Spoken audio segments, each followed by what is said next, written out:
সম্মানিত রোজাদারগণ, সেহরি খাওয়ার উপযুক্ত সময় হয়েছে।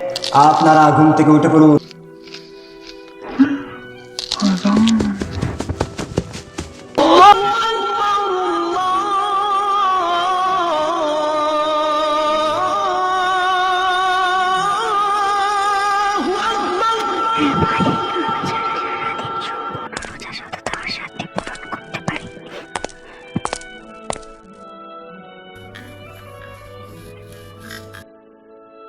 সম্মানিত রোজাদারগণ, ইফতারের আর মাত্র 20 মিনিট সময় আছে।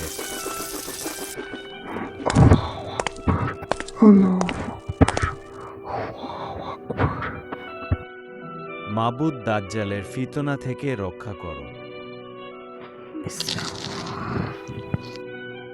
সম্মানিত রোজাদারগণ, তারাবি নামাজ পড়ার প্রস্তুতি নিন।